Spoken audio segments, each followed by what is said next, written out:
Car camping in the winter, not too bad.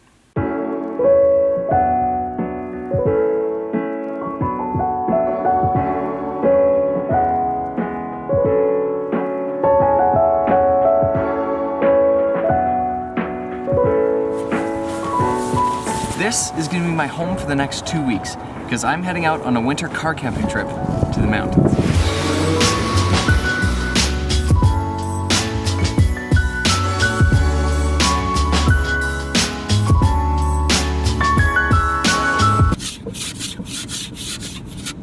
Winter car camping is about as exciting as it sounds, and just really, really cold.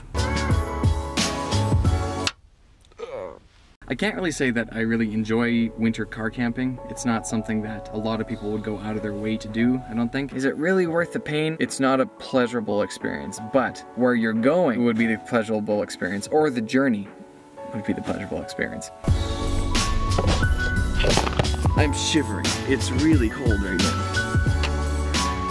Okay, wish me luck. Now, if you're planning on winter car camping, try your whole setup before it gets really cold out. For me, it's only minus 10 degrees Celsius right now. At this time of year, sometimes it's minus 20 or even 30 degrees Celsius, and I'm able to see, okay, do things work? How do I sleep? I've only slept in here during the summer when it's really hot, so this is a totally opposite experience for me. Now, one very, very important note while car camping in general is to always keep a window cracked open. So you have a vent for your CO2 to leave and new oxygen to come into the vehicle. What happens if it starts to rain or snow? No problem. Tupperware containers are awesome for this. One fun and really helpful thing that I learned to do while researching how to do this was head over to your nearest building center and pick up some foam insulation. You can bring these home and cut them to fit your windows, and you can put tape around the edges to make them nice and clean so foam doesn't go everywhere. And the reflective side goes in, bounces the heat back inside, and then the black on the outside so nobody can see inside the vehicle.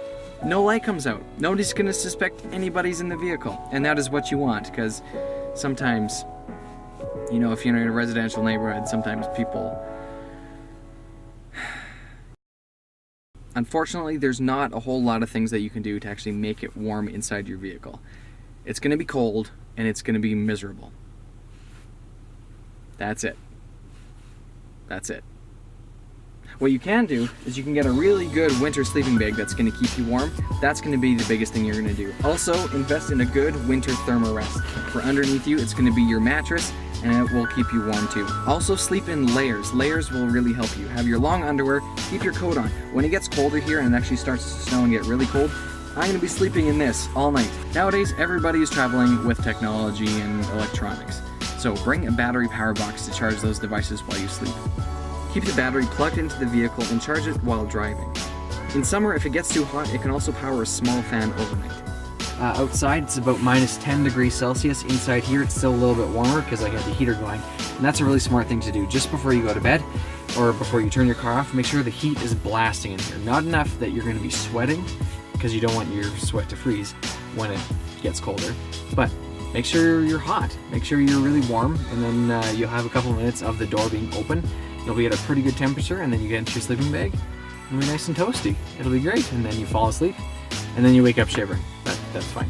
One other thing before you go to bed, make sure that you're sleeping with your water bottle. Your water bottle is actually with you in your sleeping bag. That's because when it's really cold outside, your water's gonna freeze in the car.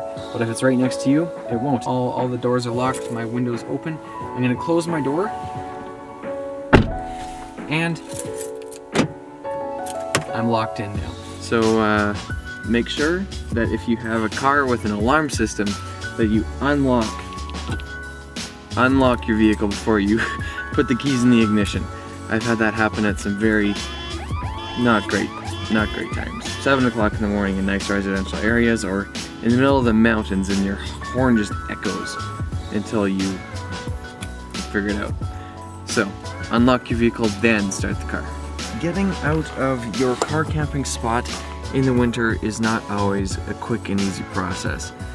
Because one thing that happens in the winter, you're breathing.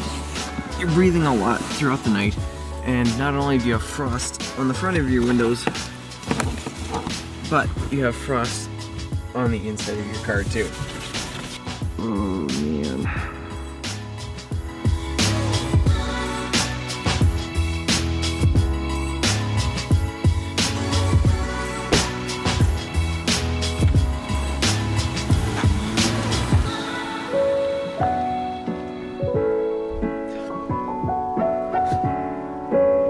Alright, time to turn the lights out. Good night.